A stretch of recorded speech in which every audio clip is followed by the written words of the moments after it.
hay toda una generación que está haciendo una cantidad de cosas muy interesantes, muy innovadoras y muy sensibles también con los tiempos que Eso es. vivimos. Y como muy, muy cercanos con lo que sienten. Hay algo como muy sensible en el trabajo de Brita, a nivel formal y sobre todo discursivo. Qué bonito que viniste, Liliana, qué placer. Qué chévere verte. Bienvenida. Gracias por venir, Iliana. Gracias, Qué Inés. gusto, Iliana. Qué gusto tenerte aquí, qué placer. Yo creo que tú estás acostumbrada a sentarte de este lado Sí, sí. para entrevistar. Entonces, ya les vamos a decir quién es esta próxima invitada que tenemos aquí. Y nuestra invitada del día de hoy es Iliana Ramírez. Ella es licenciada en Derecho por la Universidad Católica Andrés Bello, pero su afinidad por las artes y la cultura visual la ha llevado a desarrollar una extensa carrera profesional en el panorama artístico. Fue coordinadora de programación en el Centro de Arte Los Galpones y coordinadora de exposiciones en la Sala Mendoza. Ha gestionado proyectos e iniciativas educativas como el apoyo a la residencia artística Programa en Caracas y la serie de charlas Arte en Contexto. Ileana, en el 2009, funda y dirige Tráfico Visual, plataforma que nace de una preocupación fundamental: la falta de registro y difusión del acontecer de las artes visuales en el país.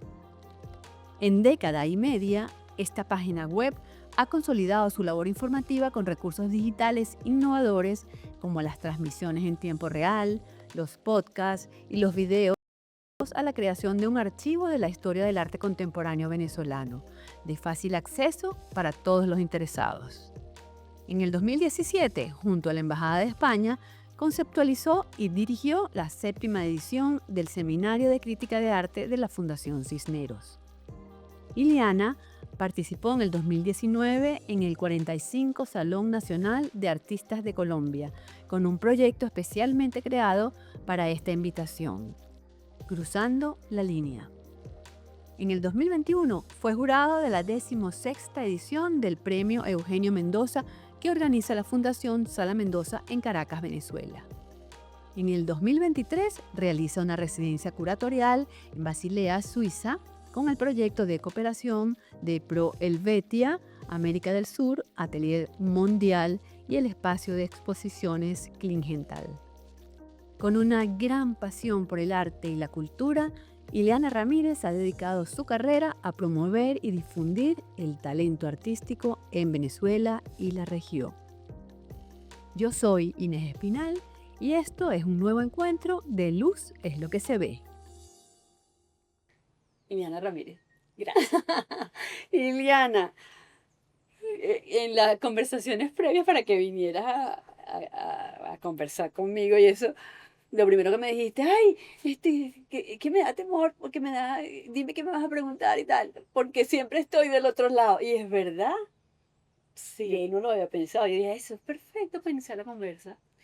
Sí, bueno, gracias, Inés. De verdad, gracias por la invitación, por este espacio que de verdad nos motiva a todos a seguir trabajando y con ese empeño que tú has iniciado este proyecto de Luz es lo que se ve y, y que sean muchísimos episodios más, muchos programas más.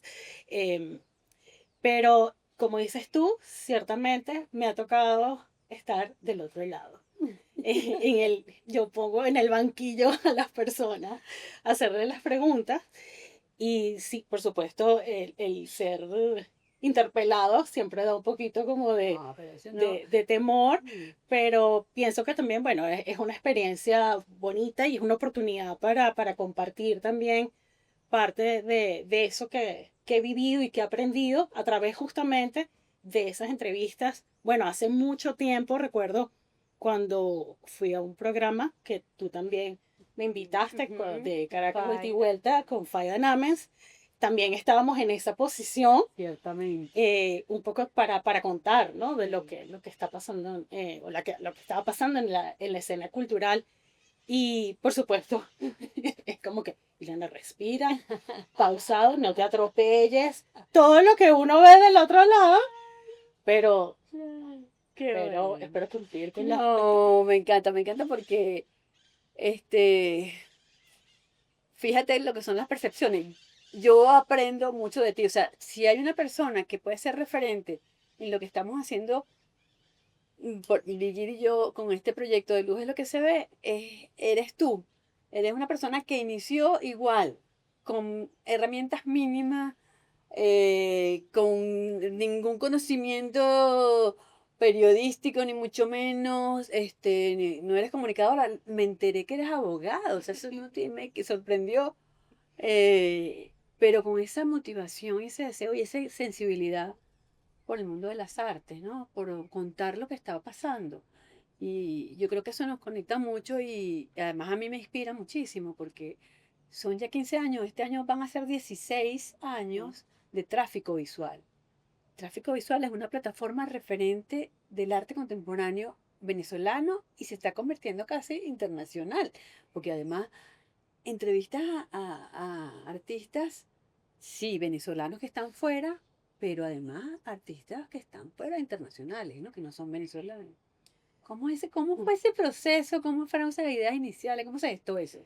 Sí, bueno, tienes mucha suerte de ir armando un equipo con Brigitte.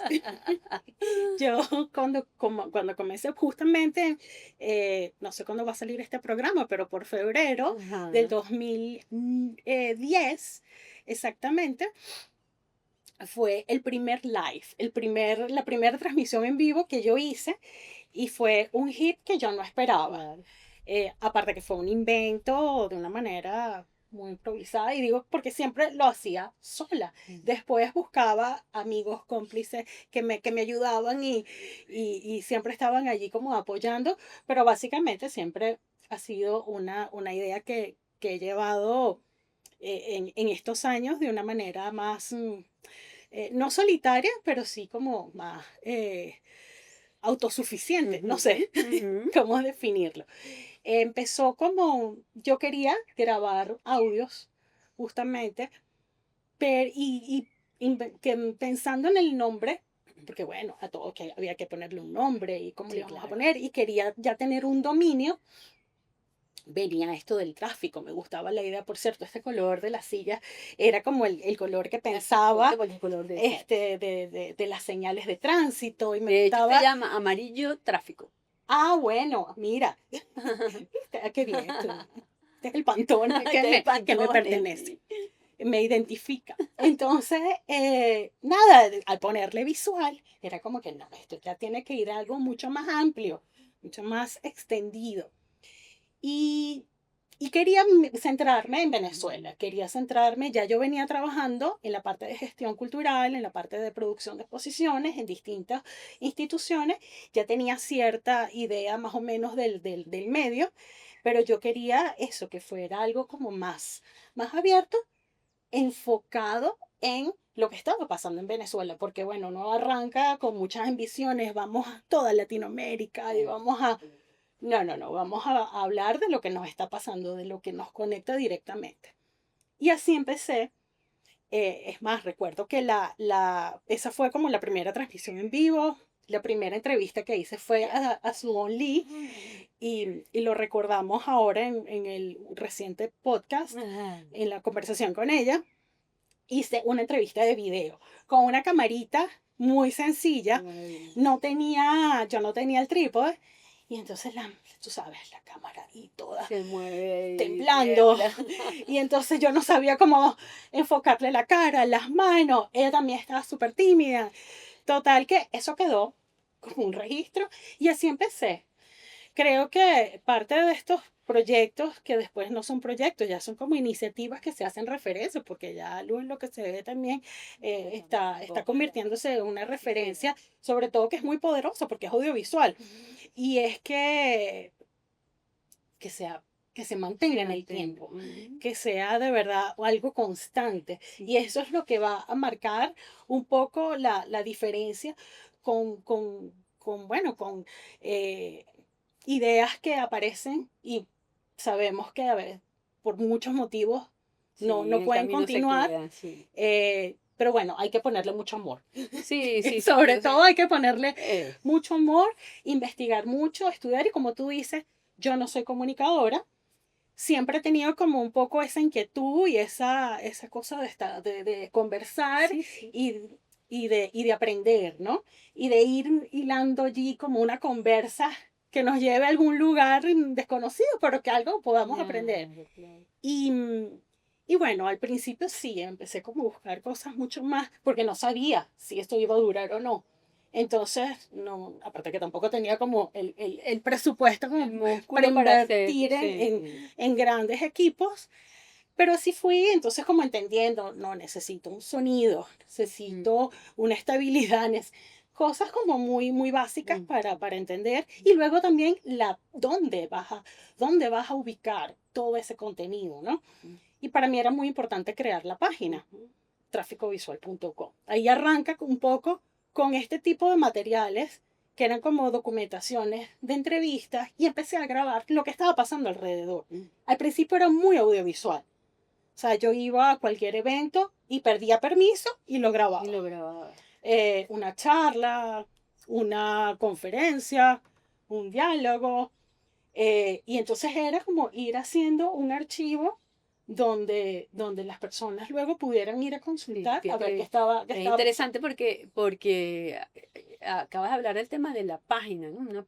Es una página web, este, distinto a lo que nosotros hacemos, que tenemos un canal y nuestro material es solamente, o sea, nuestra información que se ofrece es audiovisual solamente. Tú tienes una página que genera contenido escrito, que genera artículos, que genera críticas, que además tiene contenido audiovisual, porque tiene podcast. O sea, ¿cómo hace Iliana? Yo necesito que tú me digas cómo se hace para yo copiarme. ¿Cómo se hace todo eso? ¿Cómo logras gestionarlo? ¿No? Ujú. Gerenciarlo, porque además tú tienes otras actividades Sí. que de las cuales vamos a hablar después, pero me interesa muchísimo porque uno revisa la página de tráfico visual y puedes pasar horas porque tiene además ítems, muchas cosas, ¿no? No la haces tú la crítica, pero hay escritos, hay artículos, hay eso, hay información, cónchale, que tú dices, hay agenda cultural también. ¿Cómo se gestiona todo eso? Bueno, cuando comencé no teníamos esta diversidad de plataformas que hoy nos ayudan tanto, Ujú. o eran muy incipientes, apenas estaba comenzando el Facebook. Mm, Entonces, por supuesto, yo pensaba en la web como el repositorio. sí, O sea, pensar en un homepage era, yo no pensaba, bueno, ahora tengo mi canal, tengo mi Instagram, tengo mi canal en YouTube, eso no existía. ahora vamos a Substack, ahora vamos a, o sea, ahorita tú escoges y es también un poco como cómo te balanceas en todas esas áreas, ¿no? Cómo mandas un flujo que sea uniforme para todos, pero bueno, ese es otro tema. Tema de las comunicaciones, social media, o sea, eso es otro mundo. Cuando yo empiezo, estaba el Periscope, Ujú. que era como que se unía con Twitter, pero era también como una herramienta bastante, Rudimentaria. sí, y como no tenía como mucha capacidad. Mm, Pero como yo te decía, en la página yo quería centralizar allí, también tenía una referencia de otras páginas de arte que había conocido en tipo Freeze o Art Forum, hablando como más a nivel internacional, ¿no? Que tenían sus revistas impresas y yo sabía que, bueno, eso era ya como otro escalón, pero tener esa posibilidad de llegarle a todo el mundo en un clic y que pudieras como tener ese contenido allí, hablando de contenidos, de esa información, entonces yo dije, bueno, vamos a tener un poco de organización en este tipo de canales, ¿no? Que vayamos creando según la información que nosotros queremos tener acceso. Un poco pensando en la crítica, pensando en lo que es información o reseña mm, y estos materiales audiovisuales. En esa época, cuando comencé, yo trabajaba muy cerca de Félix Suazo, de Jesús Fue Mayor, Y ellos también fueron personas que me impulsaron y me motivaron mucho a estudiar, a indagar, a como ejercer un pensamiento mucho más crítico de lo que estaba viendo alrededor. Me acuerdo que con Félix Suazo, que era mi gran cómplice, hicimos una serie de videos, los monté en Vimeo en ese momento, eran como de 5 minutos y él los llamó lecciones de arte. Y entonces él, ahí tenía su baldita, perdón, tenía todo su... Y entonces agarraba y eran un poco, vamos a decir, no irónicas, pero era una manera de divertirse, haciendo una crítica aguda sobre el arte contemporáneo y sobre cómo nosotros nos relacionamos con él. Interesante. Entonces, bueno, ahí hablaba de muchos temas, ¿no? Y eso lo organizamos, pero de manera muy espontánea. Recuerdo que llegamos como hasta el capítulo 8 y el 7 creo que se borró, se dañó y ese no existe. Entonces saltamos como del 7 al 9. Y entonces, un poco nada, así como unas travesuras, pero eso me ayudó mucho también a ver como por otra cara, Otras, sí. otra cara de lo que también se establece como lo que conocemos en la tradición o en una forma convencional del arte, ¿no? Desde el arte moderno, el arte contemporáneo, inclusive yendo un poco más allá. Y ahí es donde también me interesaba mucho. Me dediqué a transcribir inclusive artículos que salían en periódicos o reseñas en libros y las llevaba.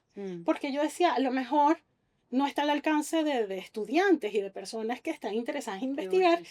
Y bueno, dedicaba mucho tiempo a hacer como ir armando una pequeña biblioteca digital o virtual. Sí, estaba generando sin duda una memoria, ¿no? Un poco, sí, tal vez, bueno, habría que hacer como más, una mirada mucho más acuciosa de cómo organizar y la verdad es que se convirtió como en un elefante blanco porque empecé a grabar muchas cosas, al principio tenía la energía de editar, de montar, de hacerlo todo, o sea, yo grababa, transmitía en vivo, pero después eso lo editaba y lo montaba en YouTube, entonces tenías las dos opciones. Y en la parte de la transmisión en vivo, bueno, fue muy divertida porque con el tiempo también las personas empezó un poco el tema de la migración y había personas que ya no estaban aquí.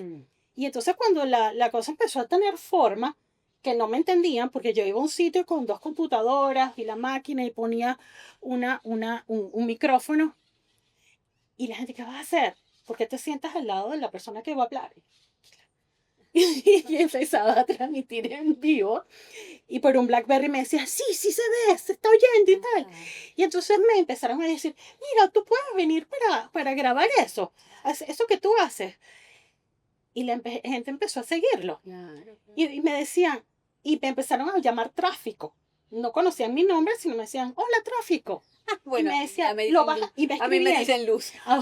Y yo hoy hasta te llamé Luz. Me dicen luz. Y yo le dije, la gente me decía, lo vas a transmitir porque es que el tráfico hoy es horrible. O me escribían desde otras partes, en Miami.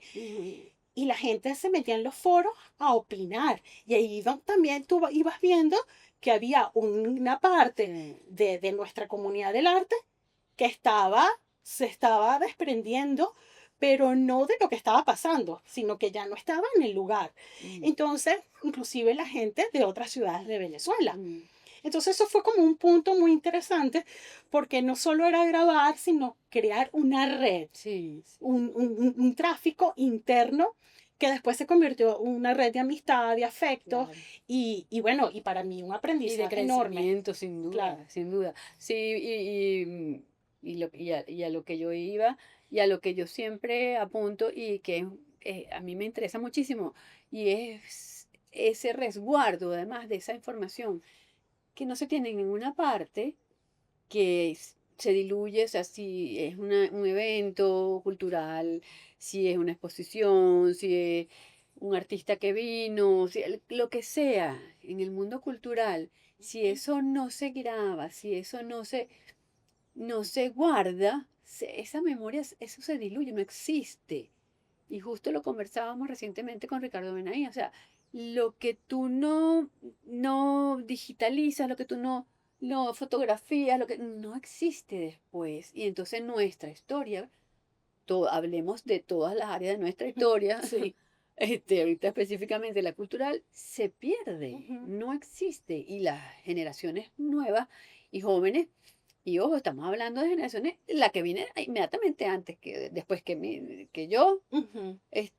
hay muchas cosas que no tiene idea que existieron, que tenemos un acervo importantísimo, que tenemos un ADN cultural muy potente y artístico, sobre todo en lo visual, Ujú. y que esa gente no se ha enterado porque justamente esa memoria no hubo nadie que se tuvo, o sí la hubo, pero han intentado desaparecerla.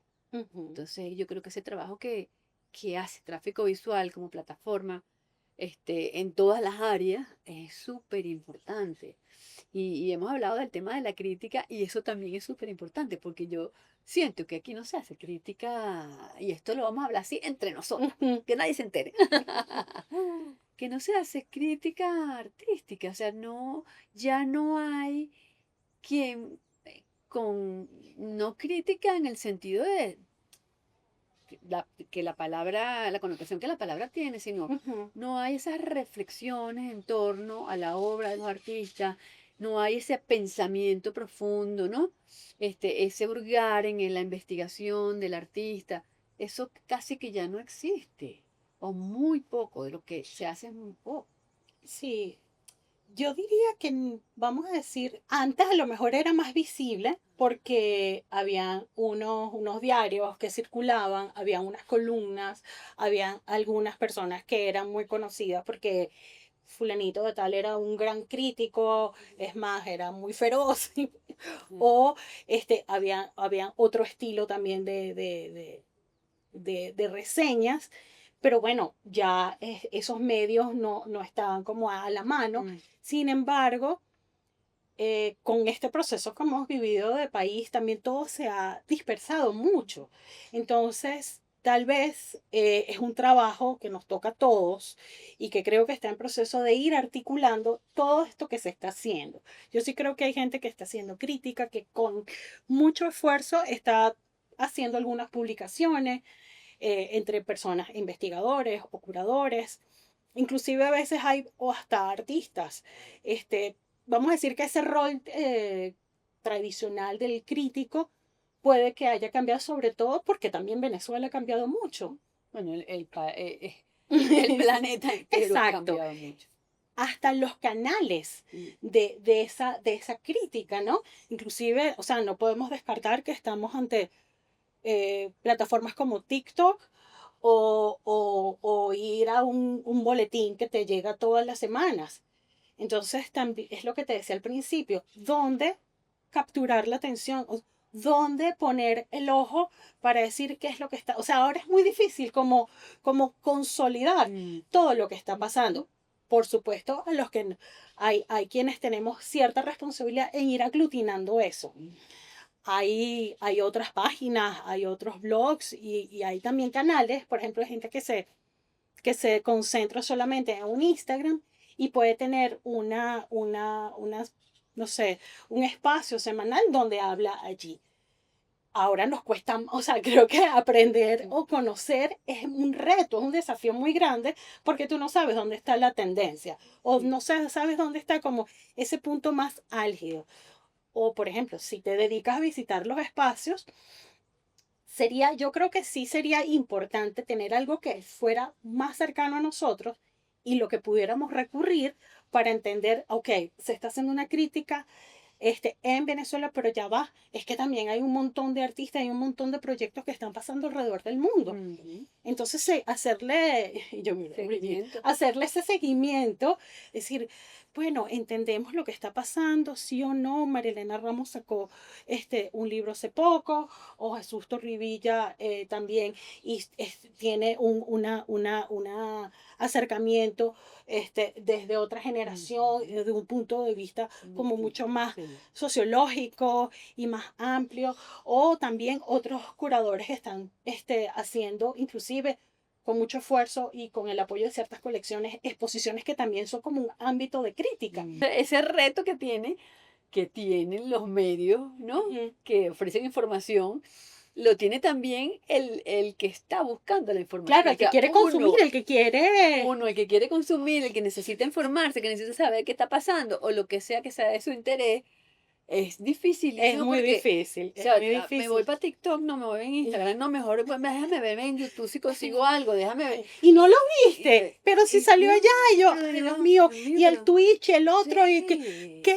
¿Por dónde? No, es exactamente. que yo cerré esa cuenta, ya yo no me meto en Twitter, Blue Sky, o sea, por favor, Exactamente. Sí, dame un lo hemos tiempo. conversado incluso con Brigitte y yo, planificando estrategias y conversando, bueno, eso, qué hacer, cómo hacer para tener un mejor alcance para más gente, para otro tipo de público que no seamos nosotros mismos con nosotros mismos. Ujú.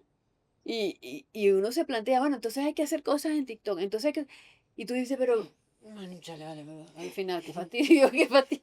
Sí, Sí, yo creo que hay que conseguir el nicho donde uno se sienta cómodo complicado. y donde también uno identifica su audiencia. Es importante que en la medida que ya tú tienes tus seguidores, tienes tu público, que bueno, tú entrevistas a una cantidad de gente también de diferentes generaciones. Entonces tú dices, bueno, ¿y por dónde? Y a nivel estadístico, o sea, bueno, esto no es una clase de... No, no, no, Pero pero sí, tú vas viendo, inclusive, por ejemplo, cuando grabas un podcast, eh, que estas plataformas que te son dan una estadística. RRSS, o sea, ellos distribuyen en distintos canales donde tú escojas. Sí. Y tú ahí vas viendo, bueno, lo escuchan por Spotify, lo Ajá. escuchan por Ujú. Apple Podcast, y ahí vas, entonces dice, bueno, ahí voy a poner más atención. Por Sí. supuesto, hay lugares como más visuales, sobre todo en el arte contemporáneo. Yo he tratado como también de un poco seguirle la pista que está pasando, cómo se incorporan las grandes museos, las instituciones a estos Interesante. espacios digitales para llamar a su público, para difundir atención, perdón, para difundir información, para dar a conocer un artista o una exposición, sobre todo, por ejemplo, cuando estamos hablando de, no sé, colecciones como no sé, en el Metropolitan, que ya tú sabes más o menos que cómo va, pero cómo reanimas a las personas para que siempre sepas, más allá del valor que tiene Sí. patrimonial y a nivel del arte en la historia, pero cuál es el discurso nuevo, qué me vas a contar, ¿no? ¿Cómo me lo vas a contar? Porque al final Sí. el discurso es el mismo, o sea, Ujú, el contenido termina siendo el mismo. Fíjate que hablando de eso, yo he visto varios videos que el Museo del Prado tiene donde invitan a alguien, algún curador, no sé qué, y analizan una obra de arte. ujú, Es la misma obra de arte que está allí en esa colección desde toda la vida, una pintura del 1700, es la misma obra de arte, un Goya, no sé qué. Pero es la manera en cómo yo ahora te doy la información que siempre ha estado allí ujú. para que tú la consumas con la visión de estos nuevos tiempos. Y Sí. eso también lo comentábamos con Ricardo Báez, que hablábamos del tema del TikTok y tal. Y yo le decía, y es que yo siento que uno a veces se está embruteciendo con tantas imágenes que uno ve, porque no Claro, hay y manera de el digerir scrolling, todo ¿sabes? Que tú así. no ves cuánto tiempo dedicas a eso, cuánto tiempo Claro. cuando vas a crear un material como este, dices, bueno, lo hago de una hora, lo hago de 20 minutos, lo hago de 5 minutos, este, donde quieres de verdad que tu audiencia Ujú. vaya, conozca, aprenda, Ujú. o simplemente que sea algo muy táctico, ¿no? Entonces creo que el arte también se tiene como que incorporar a, a, a estos cambios, pero de una manera también, bueno, como sensata, porque si Sí. no, también nos quedamos en la capa muy superficial Exacto. de, bueno, sé de todo y no sé de nada. Entonces, yo creo que por eso el trabajo de documentación, el trabajo de Sí. archivo, eso seguirá evolucionando, porque bueno, cada vez tenemos más herramientas también como para almacenar información, para procesarla. Pero sí yo creo que tenemos que montarnos en esos, en los En esa patines, en esa corredera de para, medio. para Sí, poder seguirle el ritmo. Es arrollador, es o sea, de verdad, es agobiante. agobiante y te pierdes en el camino. O sea, sí, es que sin duda. O sea, tú Ahí es donde dices, bueno, a lo mejor esa crítica se disuelve disminuye. y no llega a ser lo contundente porque también pasa que otras personas dicen, no, es que ya yo no puedo escuchar a la misma conferencia de siempre, que dura 2 horas, yo quiero que me cuentes otra historia.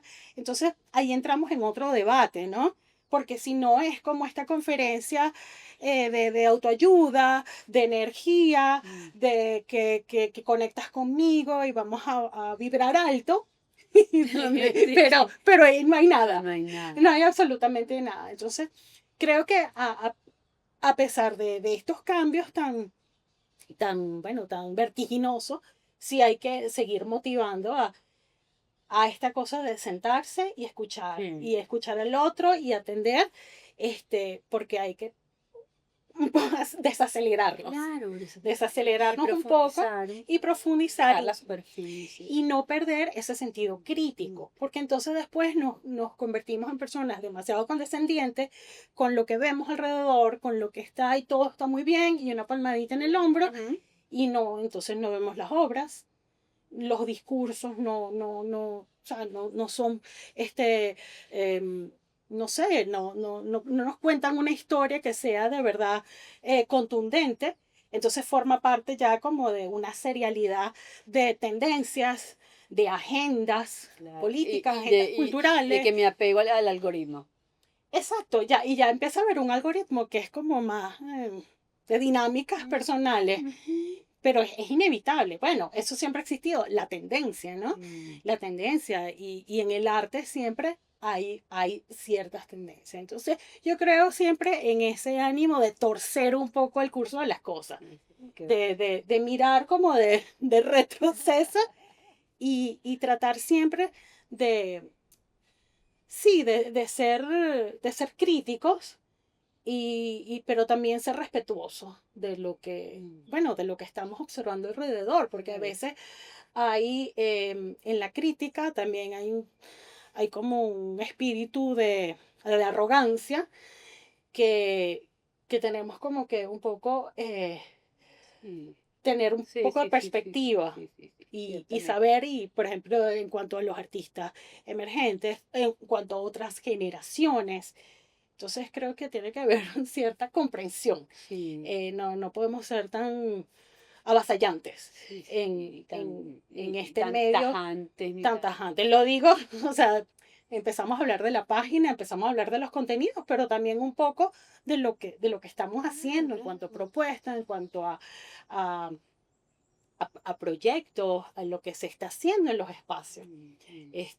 Porque bueno, también estamos en tiempos con unas economías muy Sí, particulares, entonces, y a pesar de eso, tal vez estoy como brincando un poco, pero a mí siempre me ha impresionado, pero en el buen sentido, de lo difícil que es hacer alguna producción artística, hacer algún proyecto curatorial y el nivel de excelencia, de dedicación, y de seriedad y compromiso de todo sí, del señor, equipo, ¿no? sí, señor. Entonces, eso bueno, es admirable, inclusive en este espacio que Mm, estamos, pero desde iniciativas también muy, muy, muy autogestionadas.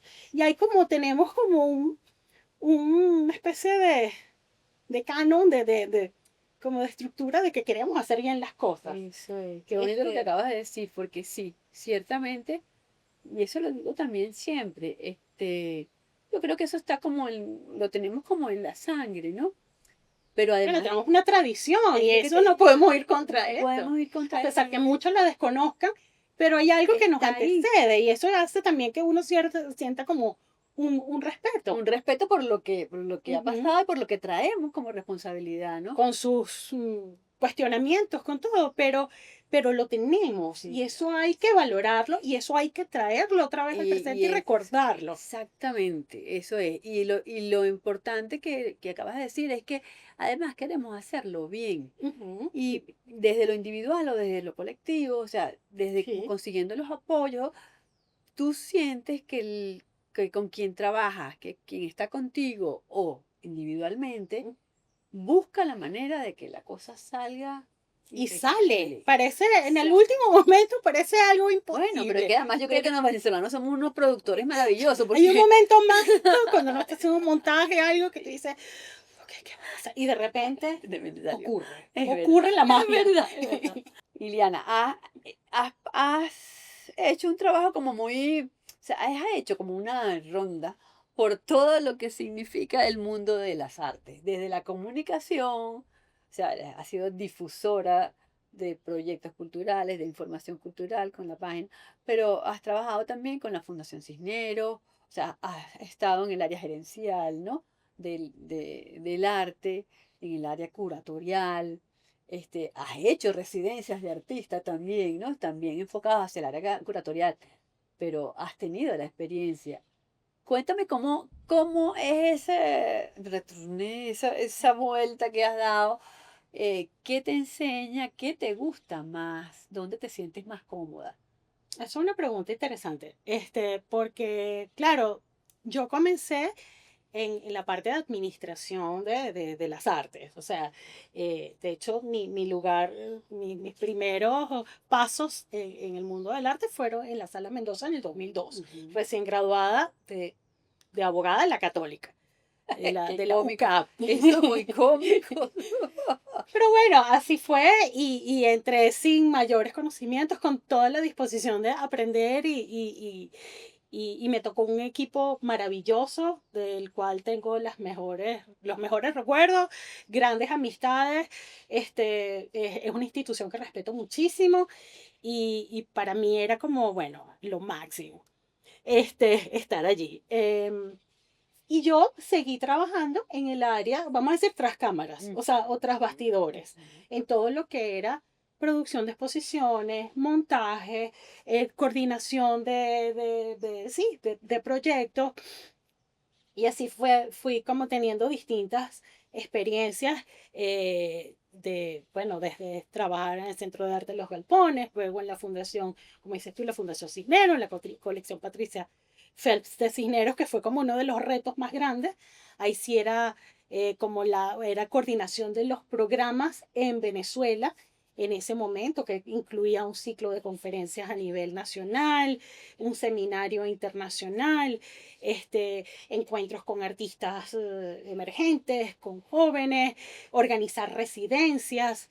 Entonces, por supuesto, eso siempre me mantuvo muy, muy de cerca con todo lo que estaba pasando y con las distintas áreas de acción, ¿no? Desde los artistas, desde entender y conocer qué quería el artista o cuáles eran como sí, sus inquietudes y también la mirada más pausada, más crítica del curador o del profesor. Recuerdo esas giras que hicimos en el ciclo de discusiones maravillosas con Rodolfo Izaguirre, Rafael Castillo Zapata, Marinela Ramos, Carmen Alice de Pascual, Ariel Jiménez, Susana Benco, Félix Suazo. Y bueno, imagínate todo lo que tú puedes conocer, aprender desde la parte humana y desde el conocimiento, ¿no? Esa parte de investigar, bueno, sí, de estudiar y de escribir también, no solo a nivel histórico, sino también lo que estábamos diciendo, desde un punto de vista crítico, ¿no? Entonces, eso a mí me permitió también establecer como una red mucho más cercana a la hora de producir o a la hora de inventarme todas las travesuras que yo quería a nivel de lo que era de ese la proyecto parte personal. del proyecto personal, que era tráfico visual, que ya no era tan personal porque, como te digo, empezaron personas, o sea, ya eso tuvo otra, como Se otra envergadura. ramificó, sí. Y Empezó a bueno, crecer. tuve la suerte de contar con personas que me ofrecían sus textos, que me decían, yo quiero escribir allí, Qué bueno. y de hacer publicaciones seguidas, o sea, como con hilo conductor, una secuencia de temas que de verdad apuntaban a entender un poco qué estaba pasando en el arte contemporáneo. Y eso me gustaba mucho, porque yo decía, bueno, es algo más que de decir, bueno, está pasando, puedes ir a esta galería o esto. No, vamos a sentarnos un poquito más a ver con calma qué ha estado ocurriendo a lo largo de nuestro tiempo y cómo nos estamos pensando en el nivel del arte. Entonces eso me ayudó a moverme como en distintas aguas y en distintas áreas. Y luego de ese trabajo y de ese proceso, también surgieron oportunidades para ya tener como vamos a decir, una motivación y atreverme a decir, bueno, voy a hacer un proyecto curatorial, voy a hacer voy a armar un seminario, voy a tener una serie de artistas, o una serie de críticos y vamos a elaborar una propuesta que tenga distintas etapas y vamos a desarrollarla. ¿Cómo vamos a articular eso? Por supuesto, un reto, ¿no? Y mucha gente le pasa que no sabe dónde ubicarme. Porque o me Claro, por conocen en un eso. mundo Claro. de los espacios de arte o me conocen como tráfico. Entonces es como que te llamo por teléfono, sí, yo soy, ya le paso con, pero eres tú. Y Eso tú me eres encanta. la diseñadora y tú eres esto y tú eres lo otro. Mentira, no soy diseñadora, Bueno, pero bueno, pero un poquito de lo que habíamos hablado antes, que es que los venezolanos hemos aprendido, o tenemos claro. la capacidad. Exacto. Ojo, que eso también yo creo que eso hay que llamar la atención porque uno tiene que, ¿cómo te explico? El todero a veces no llega a ninguna parte. Entonces, Exactamente. uno tiene como que enseriarse y no solo enseriarse, sino tomárselo como con mucho compromiso lo que quiere desarrollar en adelante, ¿no? Entonces, pero para mí, por supuesto, ha sido mi ingreso, porque Tráfico Visual es un proyecto sin fines de lucro, que en algunas oportunidades ha podido conectar con algunas instituciones que han tenido el ánimo de colaborar y ayudar para iniciativas muy concretas. Y en ese caso es cuando también he sido motivada, invitada, bueno, aplica esta residencia. Entonces ya el proceso ha pasado de lo virtual, de lo digital, a estar en el espacio, a ser parte, un poco actora, no solo de la que está viendo. Alguien me decía, es que eres como una boyerista que solo ve lo que está pasando, ¿no? No, sino estar allí. Inclusive O sea, ser la objeto de crítica ser, y ser obvio. objeto de observación, decir, bueno, lo está haciendo bien, lo está haciendo mal, pero estar ya en la candela de que estás un poco creando situaciones bueno, seguir especulando, ¿no? ¿Y En este cómo medio. te sentiste en ese rol? ¿Cómo? Bueno, da un poco de miedo, Ujú. pero a mí, ¿no?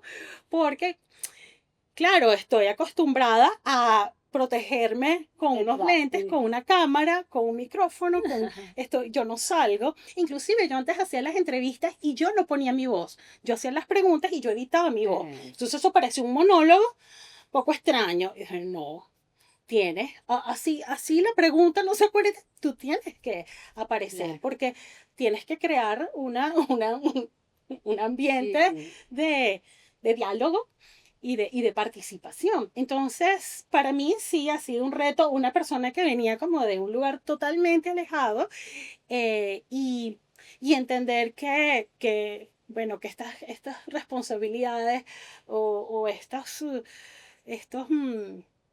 atrevimientos pueden llegar a un lugar de verdad que tenga una repercusión Claro. positiva.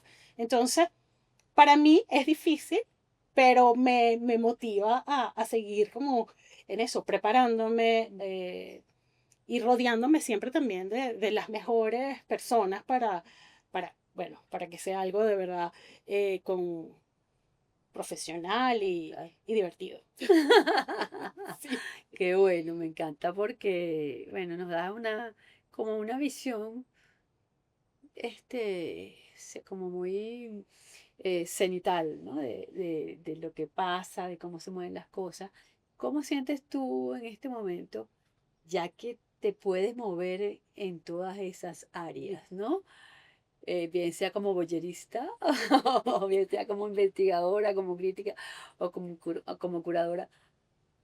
¿Cómo sientes tú ahora? Y esto quizás para ir cerrando, ¿no? Esta conversa. ¿Cómo sientes el arte venezolano contemporáneo? ¿Cómo sientes que se está moviendo? ¿Cómo lo ves? Con esa visión que tienes en perspectiva, ¿no? Del lado de atrás, de Ujú. bastidor. Bueno, es lo que te decía hace poco, el país cambia de una manera muy rápida en ciertos aspectos. En otros se han mantenido tal vez estancados. Mm, Nuestro tema económico ha permeado y por supuesto va socavando la energía, la mm, paciencia y la capacidad de hacer. Pero eso no ha, no ha, no ha sido tampoco obstáculo por la insistencia. Somos como muy tercos en este país, ¿no? Y no solo en este país, los venezolanos, la venezolana, o sea, y hablando desde el mundo del arte, en, en que yo siento que hay mayor capacidad de red, de hacer alianzas, de asociarse, sobre todo entre los artistas. Yo hablo desde una generación, tal vez hay otra que puede decir, no, antes eran mejores, ujú, antes eran más solidarios, pero lo siento desde el punto de vista de los artistas que están fuera y los que están adentro, porque los que están fuera mueren por estar aquí, en el sentido de también están siguiendo muy de cerca todo lo que está pasando y ellos mismos lo han vivido, ¿no? En su proceso. Entonces, ese intercambio y ese flujo constante y esa comunicación de lo que está haciendo el artista en el exterior y el que está aquí, que siguen surgiendo artistas, ya sería otro tema de, bueno, cómo se están preparando, cómo se están formando, y ese tipo de cosas, pero en ese sentido, para mí es bastante, eso es estimulante. Yo lo veo desde ese punto de vista.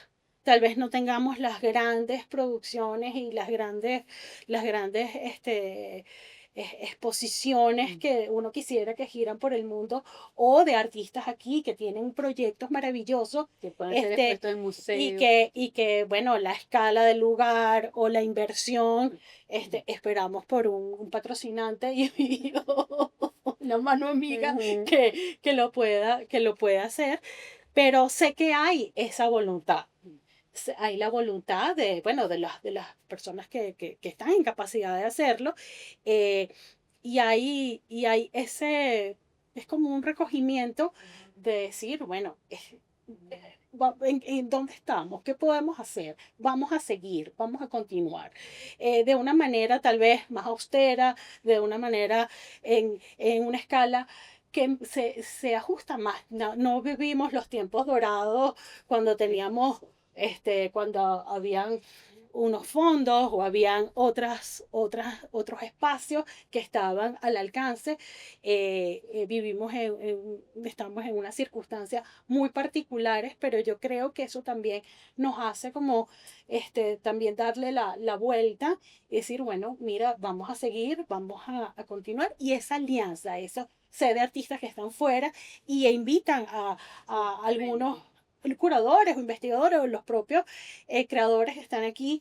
Y entonces, bueno, hay un fondo extra y colabora, entonces la obra puede viajar o ellos vienen para acá. Entonces, eso también nos ayuda a darle un perfil al trabajo que se está haciendo, o sea, de los artistas venezolanos en el mundo. Mm, Porque no solamente está bueno, la tradición que tenemos del arte moderno, de los artistas de los abstractos, los geométricos, los cinéticos, cinéticos. Ujú. y toda esta santísima trinidad, pero hay toda una Mm, generación que está haciendo una cantidad de cosas muy interesantes, muy innovadoras y muy sensibles también con los tiempos que eso es. vivimos. Entonces también esos discursos van cambiando Y a mí me parece maravilloso lo que, bueno, eso, lo que está pasando dentro y fuera. O sea, llega un momento que ya no hay como ese cambio del uso horario porque hay una sincronicidad perfecta bueno, en algún momento ojalá tengamos los recursos para seguir haciendo publicaciones, seguir haciendo trabajos editoriales, porque yo confío en que los libros, a pesar de que todo este tema audiovisual No, es muy positivo, pero son absolutamente necesarios. hay algo que no lo puede sustituir una publicación, algo impreso, ¿no? Y sobre todo eso, seguir escribiendo lo que está pasando. Entonces, lo veo desde un punto de vista esperanzador, no ambicioso, y bueno, con los artistas como motivados en seguir dándole impulso y como muy cercanos con lo que sienten. Hay algo como muy sensible en el trabajo de ahorita, a nivel formal y sobre todo discursivo, por los tiempos que vivimos. Entonces, eso, no sé si les pasa, a veces vas a un sitio y dices, wow, Ujú. esto te pega, te conmueve y bueno, no sé lo que puede pasar, pero lo veo un poco desde ese punto de vista. Qué bonito. Así que yo tengo esperanzas. Yo también las tengo todas. Gracias. Gracias Inés, ¿no? A ti, feliz. Gracias, muy bonito. Gracias, gracias y que sigas con mucho ánimo. Amén, que sigamos. Y gracias Brigitte. Este episodio ha sido grabado en el Parque Cultural Hacienda La Trinidad, a quienes agradecemos profundamente su apoyo y generosidad con el proyecto. Agradecemos a Cacao de Origen, un espacio para el encuentro, para la investigación, la educación y promoción del cacao y el chocolate venezolano, por sumarse a este proyecto.